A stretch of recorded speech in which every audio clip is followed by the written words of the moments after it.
Hey guys, this is the new Garmin Instinct 2 which was released in February 2022. It's an upgraded version of the first generation Instinct, and now this version promises unlimited battery life with solar charging if you get the solar edition. There is a caveat to this unlimited power though. We'll get into that in a bit. In this review I will be covering the price, key features, pros and cons, and a conclusion. Let's start with the price. The Instinct 2 Standard Edition was priced on launch at $350, and the Solar Edition, which is this one, was priced at $449. That might sound like a lot for many of you, and comparing this to some other Garmin devices might not be the best option for you. If you're looking for a rugged, outdoor capable multi-sport device, the Fenix series comes into mind, and the Fenix 7 series, which is the newest one,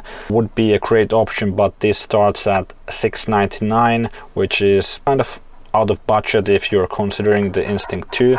But if you look at the Fenix 6, which is still sold as new at a hugely reduced price.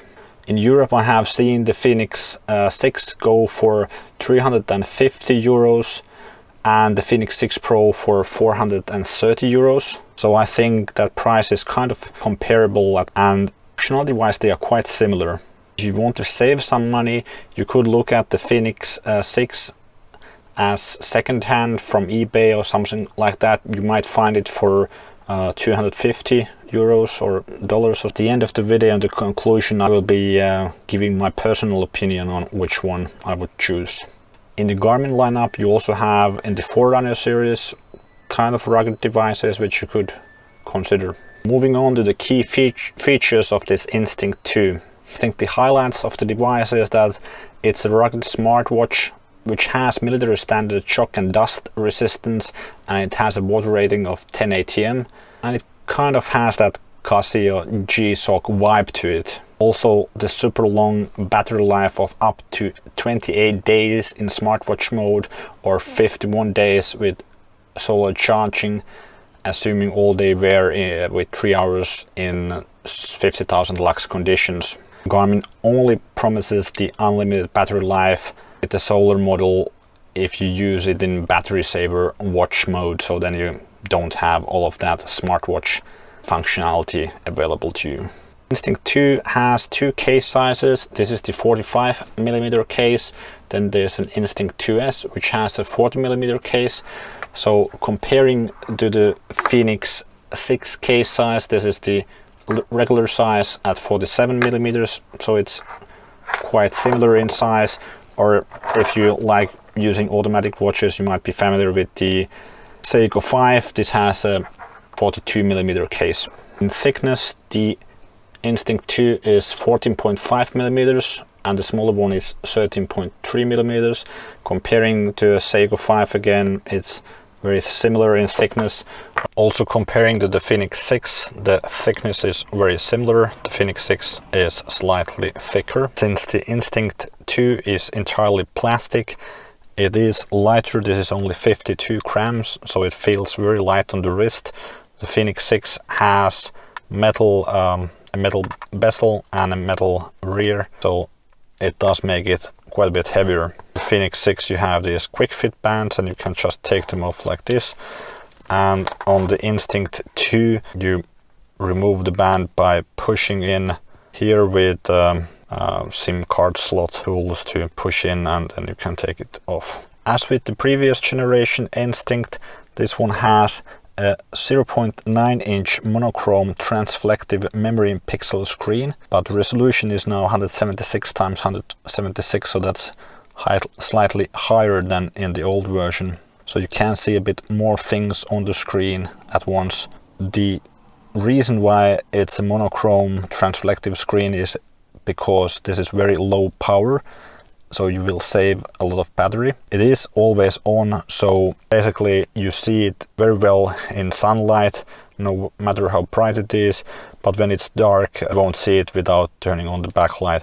Here's a backlight button to turn that on. You can set it to turn on automatically when you turn your wrist. If you're used to an AMOLED screen, this monochrome screen which doesn't have any colors might look a bit dull, or even the transflective screens on the Fenix 6 with 64 colors, you still see like weather information. You get the colors. It's a lot nicer to look at comparing to the weather here on the Instinct 2. It's quite dull to have just a monochrome screen. But the additional benefit, of course, is that you get that extra battery life. On this device you have the newest generation of heart rate sensor, which also has the blood oxygen saturation measurement, and the charging port is here at the bottom. It doesn't have a touch screen, so you're relying on the 5 buttons. If you have used the Fenix series or Forerunner series, you might be used to the button setup. They work exactly the same. Buttons work in any conditions. You can use them with gloves. You don't need to rely on wiping the screen. It's in outdoor conditions. This is the better option. What's new here compared to the previous generation Instinct is that you now have Connect IQ, which allows you to download some apps and widgets, and the solar version also includes Garmin Pay. A lot of new training profiles. You also have the VO2 Max feature, and you have multi-sport profiles.